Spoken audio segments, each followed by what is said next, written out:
बिस्मिल्लाहिर्रहमानिर्रहीम। अस्सलाम वालेकुम स्टूडेंट्स। हम पढ़ रहे थे साउंड वेव्स के मुतालिक। लास्ट आर्टिकल में हमने पढ़ा था कि साउंड क्या होती हैं, ठीक है, और ये कैसे ट्रैवल करती हैं, ठीक है, साउंड कैसे प्रोड्यूस होती है, किस शक्ल में ये ट्रैवल करती है, ठीक है। तो इसकी एक हमने एक्टिविटी पढ़ी थी कि sound is produce by vibrating body, और ये हमने आज जो हमने पढ़ना है वो है जी sound require material medium for इस प्रोपगेशन। मतलब कि साउंड जो है ना, मैंने लास्ट पिछले चैप्टर में आपको बताया था कि वेव्स जो सी है ना वो ट्रैवल करती हैं। कुछ वेव ऐसी होती हैं जिनके लिए किसी मीडियम की ज़रूरत होती है, और कुछ वेव्स ऐसी होती हैं जिनके लिए किसी मीडियम की ज़रूरत नहीं होती। जिन वेव्स के लिए किसी मीडियम की ज़रूरत नहीं होती उनको हम कहते हैं इलेक्ट्रोमैग्नेटिक वेव्स, ठीक है। उसके अंदर आती है लाइट वेव। जैसे लाइट जो सी है ना, सूरज की जो रोशनी है हम तक जो पहुंच रही है, ठीक है, ये वेव की शक्ल में पहुंच रही है, लेकिन इसके लिए किसी मीडियम की ज़रूरत नहीं है हमें। तो इसका मतलब ये हुआ कि लाइट जो सी है वो क्या कहलाएगी, इलेक्ट्रोमैग्नेटिक, क्योंकि उसके लिए किसी मीडियम की ज़रूरत नहीं है। और कुछ वेव्स ऐसी होती हैं जिनके लिए हम मीडियम का होना लाजमी है, ठीक है। जैसे अब मीडियम, मिसाल के तौर पे मीडियम मतलब पानी के अंदर, जैसे अब वेव अगर पानी में जो बन रही हैं, अगर पानी नहीं होगा तो वेव्स नहीं बनेंगी, तो पानी जो है वो मीडियम कहलाएगा, ठीक है। इसी तरीके से हवा के अंदर वेव, हवा जो सी है ये एक मीडियम है, और इस हवा के ज़रिए आवाज़ हम तक पहुंचती है, ठीक है। अब ये समझने के लिए कि वाकई ही आवाज़ के लिए किसी मीडियम की ज़रूरत होती है, हम कुछ एक्सपेरिमेंट करेंगे। जैसे unlike light waves which are electromagnetic, यानी कि लाइट वेव्स तो इलेक्ट्रोमैग्नेटिक होती हैं, ठीक है, और वो किसी भी मीडियम में से गुजर सकती हैं, ठीक है। वैक्यूम मतलब कि किसी खाली जगह में से भी गुजर सकती हैं। Sound wave is light wave क्योंकि इलेक्ट्रोमैग्नेटिक, लेकिन sound wave require some material medium for their propagation, लेकिन आवाज़ को गुजरने के लिए किसी न किसी मटेरियल मीडियम की ज़रूरत होती है, ठीक है। This can be proved by bell jar apparatus. The bell jar is placed on the platform of a vacuum pump. ये एक ना हम ये वाला एक्सपेरिमेंट करेंगे, बेल जार वाला, ठीक है। ये बेल जार अपरेटस है, यानी कि एक जार है, और उस जार मतलब एक शीशे का जार है, ठीक है। और इस जार के अंदर हमने एक बेल रखी हुई है, ठीक है। अब हम क्या करते हैं, मैं आपको वैसे ही इसको समझा देता हूँ असल जो चीज़ है इसके अंदर।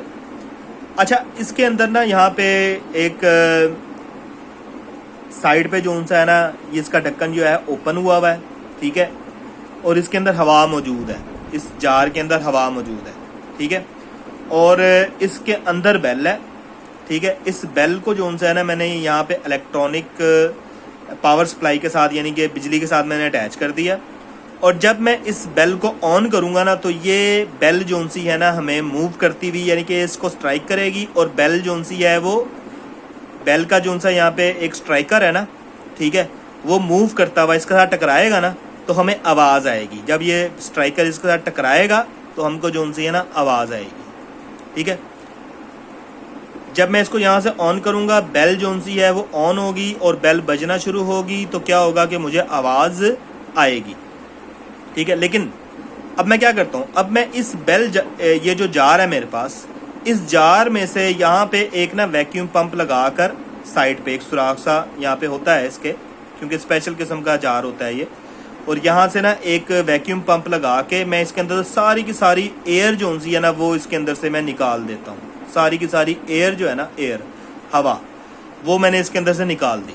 इस जार में से एयर मैंने निकाल दी। अब इस जार के अंदर क्या रह गया, वैक्यूम, यानी कि जार जो सा है बिल्कुल खाली हो गया, और जार के अंदर क्या रह गया, वैक्यूम, मतलब कि इसके अंदर जो सा है हवा मौजूद नहीं है। अब मैं जब इसको यहाँ से दोबारा से जब बेल को ऑन करूँगा ना, तो मुझे बेल जो सी है वो हरकत करती हुई तो महसूस होगी, यानी कि जो इसका स्ट्राइकर है इसके साथ मूव करेगा, इसे टच करेगा, लेकिन मुझे आवाज़ जो सी है वो नहीं आएगी। उसकी रीज़न यही है कि वो जो हवा थी ना, वो हवा जो थी वो एज ए मीडियम के तौर पे इस्तेमाल हो रही थी, और वो जो आवाज़ इसमें प्रोड्यूस हो रही थी वो आवाज़ जो सी है उस मीडियम के ज़रिए मेरे तक पहुंच रही थी। लेकिन जब मैंने इस जार में से वो मीडियम ही ख़त्म कर दिया, यानी हवा का मीडियम ही मैंने ख़त्म कर दिया, तो वो अब आवाज़ जो सी है ना वो मुझ तक नहीं पहुंच रही, क्योंकि इसके अंदर वैक्यूम आ गया। मतलब कि इसके अंदर हवा जो सी है वो ख़त्म हो गई। जो जिस मीडियम के ज़रिए आवाज़ मुझ तक पहुंच रही थी वो मीडियम ही मैंने ख़त्म कर दिया, तो आवाज़ भी मुझ तक नहीं पहुंच पाएगी। यानी कि ये जो बेल है मुझे मूव करती हुई तो नज़र आएगी, लेकिन इसकी आवाज़ जो सी है वो मुझ तक नहीं पहुंचेगी। तो ये जो है ना, ये एक्सपेरिमेंट है, आप इसको यहाँ से यहाँ तक इसको अच्छे तरीके से पढ़ लेना।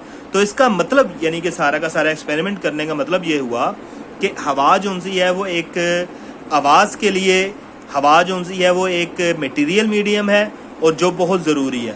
मिसाल के तौर पे मैं अगर आपसे हवा में बोल रहा हूँ या हवा मौजूद है कहीं ऐसी जगह पे और मैं आपसे बात कर रहा हूँ तो आपको मेरी बात सुनाई देगी। लेकिन अगर कहीं पे ऐसी जगह है जहाँ पे हवा ही नहीं है, जैसे स्पेस के अंदर खड़े होकर मैं आपसे बात करूँगा तो मैं आपको मुँह तो हिलाऊँगा, मेरी ज़ुबान तो हिल रही होगी, ठीक है, लेकिन मेरी आवाज़ जो सी है वो आप तक नहीं पहुँचेगी। ठीक है, क्यों? क्योंकि वहाँ पे हवा मौजूद नहीं है, और हवा जो सी है वो आवाज़ की ट्रैवल के लिए बहुत ज़्यादा ज़रूरी है। ट्रैवल कह लो या प्रोपगेशन के लिए, आवाज़ की प्रोपगेशन के लिए, क्योंकि वेव जो सी है वो मटेरियल किसी न किसी मीडियम के वजह से जो सी है मूव करती है। अब आगे जो है ना, इसी तरह यहाँ पे एक ट्यूनिंग फोर्क की एग्जांपल दी हुई है कि आवाज़ ट्रैवल कैसे करती है। Propagation of sound wave produce by vibrating tuning fork can understood by vibrating tuning fork. Before the vibration of fork, the density of the air molecule of the right side of the is uniform. When the right prong of tuning fork moves from mean position O to B, it exerts some pressure on the adjacent layer of air molecules and produce a compression. देखो, ये मैंने आपको last time भी बताया था जब मैंने आपको ये वाला टॉपिक बताया था कि sound produce by vibrating body, के मैंने कहा था कि जब इसमें हवा मौजूद है, ठीक है, जब ये ट्यूनिंग फोर्क जो है ना, ये वाला जो ट्यूनिंग फोर्क है, जब मैं इसको हिलाऊंगा ना किसी रबड़ पैड के साथ, तो ये पहले ए की तरफ जाएगा, ठीक है, ओ पे होगा, जब इसको स्ट्राइक करूंगा तो पहले ये ए की तरफ जाएगा और फिर ये बी की तरफ आएगा, यानी कि वाइब्रेट करना शुरू कर देगा। जब ये वाइब्रेट करेगा ना तो यहाँ पे हवा के, इसके पास हवा के मॉलिक्यूल मौजूद हैं, ठीक है। अब ये क्या करेगा, जब ये ओ से बी की तरफ जाएगा ना तो इन मॉलिक्यूल्स को दबाएगा। जब इन मॉलिक्यूल्स को दबाएगा ना तो ये जो एयर के मॉलिक्यूल हैं इनके अंदर कंप्रेशन आ जाएगा। इसमें क्या आ जाएगा, एक कंप्रेशन यहाँ पे ये वाला जो हिस्सा होगा, ठीक है। और जब ये ओ से, क्योंकि ये वाइब्रेट कर रहा है ना, जब ओ से बी की तरफ जाएगा तो कंप्रेशन प्रोड्यूस करेगा, ये मॉलिक्यूल्स को दबाएगा, और जब ये ओ से वापस ए की तरफ आएगा तो यहाँ पे एक रेयरफेक्शन प्रोड्यूस हो जाएगा। यानी कि मॉलिक्यूल जो से हैं वो जब जगह खाली होगी तो यहाँ पे मॉलिक्यूल फैल जाएंगे, जिससे क्या होगा कि इसमें रेयरफेक्शन आ जाएगा, एक रेयरफेक्शन का मतलब उर्दू में कहेंगे कि खुलाव आ जाएगा यहाँ पे, ठीक है, और यहाँ पे एक दबाव आ गया, यहाँ पे एक दबाव प्रोड्यूस हो रहा है और यहाँ पे एक खुलाव आ रहा है, यानी कि कंप्रेशन और रेयरफेक्शन प्रोड्यूस हो रहा है। ये जो कंप्रेशन और रेयरफेक्शन है ना, ये आगे की तरफ मुंतकिल हो जाएगा, ठीक है। फिर जब दोबारा से हवा में ये जब वाइब्रेट करेगा तो दोबारा से हवा में इस तरीके से कंप्रेशन और रेयरफेक्शन प्रोड्यूस करेगा, और इस तरह क्या होगा कि ये आवाज़ जो सी है ये कंप्रेशन और रेयरफेक्शन की शक्ल में हम तक जो सी है ना वो पहुँचेगी।